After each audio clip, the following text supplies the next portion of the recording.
Imagine waking up one morning to the news that the banks haven't opened.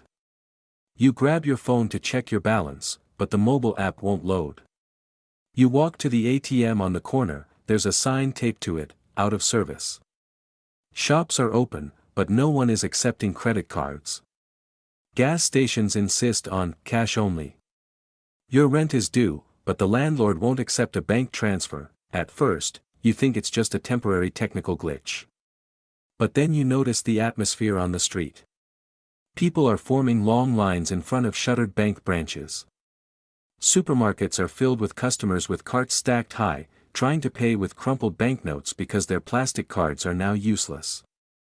The television displays a single scrolling headline, "Financial System Under Emergency Review." In that moment, the truth hits you like ice water: your money isn't where you thought it was. It's not a tangible value waiting to be withdrawn in your account. It was always just numbers on a screen, and now, that screen has gone dark. This isn't a science fiction story. It has happened before, and in countries you'd least expect, places we call modern and secure. Argentina, 2001, when the government was cornered, it locked the bank doors.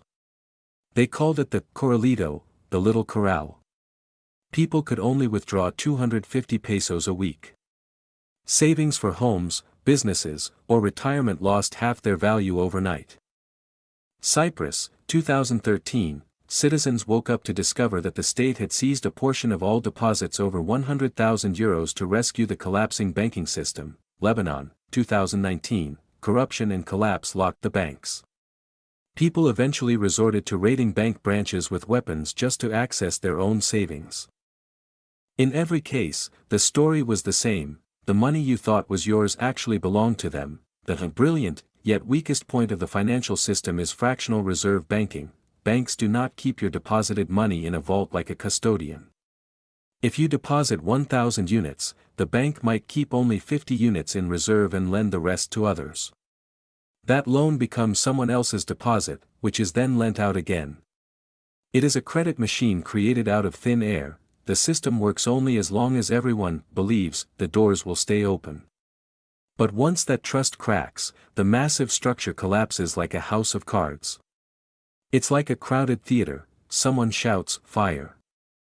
Everyone rushes for the exit, and the struggle for survival turns into a stampede. In times of crisis, the reflex of governments is to protect the banks, not you. Because if the banks collapse, the state collapses.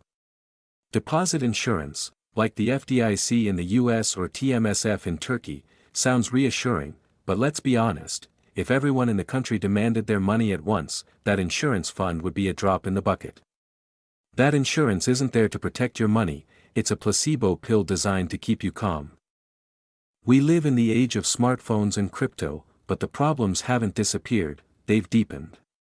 The digitalization of money has made us more dependent on centralized systems. If the server crashes, the card reader breaks, or the institution freezes your account, your wealth instantly turns into digits in a void. In a cashless society, a bank shutdown isn't just an economic problem, it's a total social catastrophe. In Lebanon, factories couldn't buy raw materials. In Greece, people stood for hours under the sun at ATMs for a mere €60, surgeries were delayed, and children were pulled out of schools. Why? Because the financial system decided that access to money was a privilege to be rationed. Not a right. We must accept this bitter truth: banks do not exist to protect your wealth, they exist to protect themselves and the system they serve. When things get tight, they will sacrifice you to survive without hesitation. This is not a call for panic, it is a resilient strategy. Diversification is not just a financial term, it's a survival rule. Your wealth should not exist in only one form, one institution, or one country. Access is more important than ownership. An asset you cannot hold or access during a crisis is not truly yours: gold, real estate, physical cash reserves, or alternative stores of value. These are not old-fashioned, they are lifelines. In conclusion, from the British Empire to today's banking giants, history whispers the same warning: do not confuse access with ownership. If your wealth depends entirely on the mercy of an institution, it isn't truly yours. Financial freedom means stopping the habit of falling for illusions and being prepared for the moment the system falters.